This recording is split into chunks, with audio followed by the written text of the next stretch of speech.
Hi guys, this is Dan. Welcome back to my channel. Recently, I checked out this rabbit hole called BookTok, and I have been seeing the same fantasy book all the time. Some are even hyped to skies. But are they really good, or are they just like good for algorithm? So today what I'm going to do is to review the 10 most popular fantasy book on BookTok and to review them to see if they are worth the hype or are they just a bit overrated. Disclaimer here first, I haven't read all the books on this list. Some of the books are actually quite out of my comfort zone. So the way I'm going to approach this book is to see what BookTok gonna talk about them obviously, and to check out the reviews of them to see if they are interesting enough to add to my ever-growing TBR. So, if you've enjoyed this video, don't forget to give it a like, subscribe to my channel Fantasy so you won't miss any fun bookish content from me. This channel has not been monetized yet, so if you want to support me or the running of it, feel free to check out my Patreon, Ko-fi, and you can also follow my Instagram for more daily updates. All the links you need will be in the description below. Without further ado, let's check out all these really popular, really hyped fantasy books on BookTok. The first one I have here is the one that I haven't read it yet, and it is a really popular romantasy. We have Fourth Wing by Rebecca Yarros.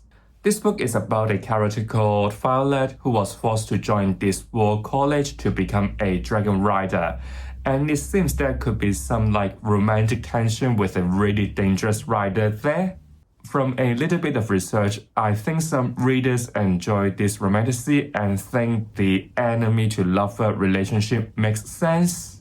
But some may criticize this book to be overhyped, saying the protagonist is a bit predictable and the world building is perhaps on the simple side. My opinion on it though, like I said, I haven't read it yet. I remember when this book was first out, it was really popular already. Some may even read it even though they are not a romantasy reader. But will I read this though? I'm curious to find out why is it so hyped so I can put my verdict about it. But just by looking at the synopsis of this book, I don't think it is interesting enough to add my like really long TBR. And I mean, I'm quite late to the party. I did a bit of research and I think there's like 5 books in this series, with 3 already out, and I haven't checked any of them yet. I'm quite late, so I don't want to waste my time on it. The second hype book on BookTok is a book that outside of social media I can still see it everywhere, and it is The Artless Six by Olivie Blake. This book is quite different from the last one because it is not a romantasy, it is a dark academia. It is about 6 very talented magical individuals joining this secretive and powerful society, but only 5 of them can make it to the next round, so this competition could get quite deadly. What BookTok loves about it is the setting. It is a dark academia. It is quite a niche genre but executed quite well and explore different themes in this book. The characters are also quite complex and with their own ambition, but some didn't quite enjoy the writing style of Blake and find the pacing a bit odd. Also, with these 6 like very talented individuals, not all of them is like fully developed here. Also, looking on Goodreads, I am quite shocked by the rating. It drops significantly across the series, which I am quite surprised. The review for the last book basically saying like Blake attempted too much in a little time and the ending was not satisfying. If you have read this series, please let me know why this series go downhill so badly. It is not even going downhill, it is a flop. If I didn't look up on Goodreads, I may still put this book into my TBR because I think it was a very popular book, and I mean it is a dark academia. By the way, did I tell you I haven't read this book yet? But now, just by looking at the rating, I predict this series will only go worse. I am not too sure about it anymore.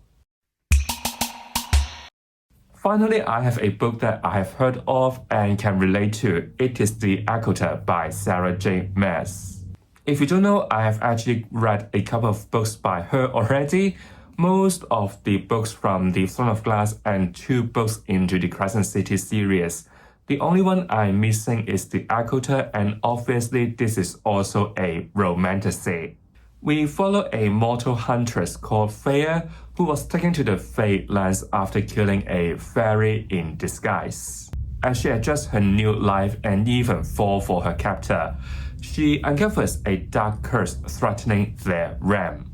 I think what's so strong about this series is the character development and their intricate relationship. Also, in a Sarah J. Maas world, you can always expect a really good blend between fantasy and romance. I honestly want to check out this series because it sounds really good. I just recently discovered that I am more a character-driven reader. With great characters to meet in this world, I hope that I can start this series by the second half of this year. And I mean, I need to finish this series first before starting the 3rd book of the Crescent City. So there are still some works to be done. Another book that I have read, but it is a long time ago, and it is The Priory of the Orange Tree by Samantha Shannon. It is again very different because it is an epic fantasy standalone.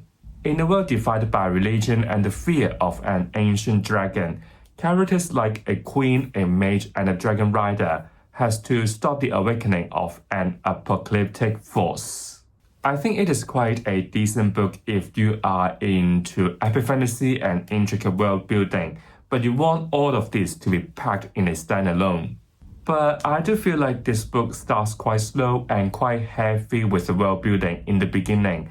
But then towards the end, the pacing will suddenly get quite fast and the ending is quite underwhelming. I want more action from it. Hope I am not too harsh here. I understand the hype of this book, but I just don't think it is worth it. Finally, back to books I haven't read before. It is quite a different take on romantasy because it is a paranormal one. We have From Blood and Ash by Jennifer L. Armentrout.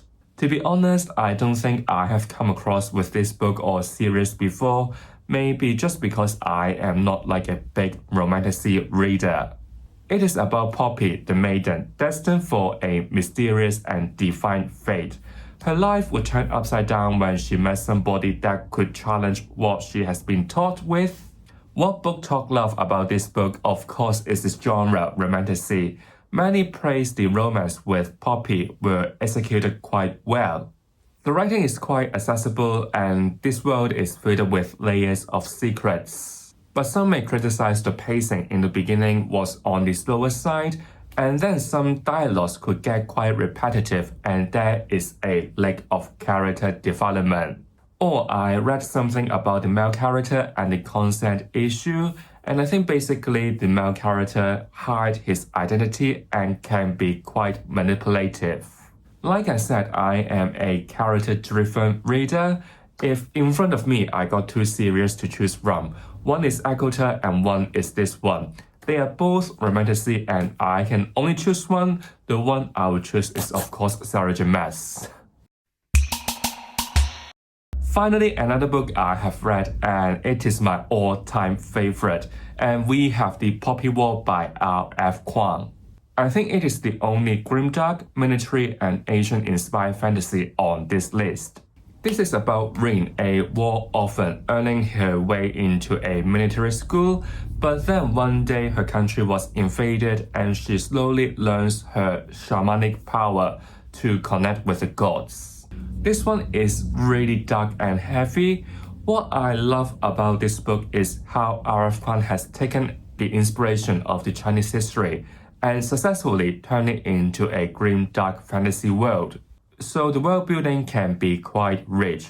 Also, Rin, our protagonist, is quite complex to figure out what she really wants. Downside though, I would say this one can get quite graphic and those events are inspired by history, something that has really happened in the last century, so better watch out.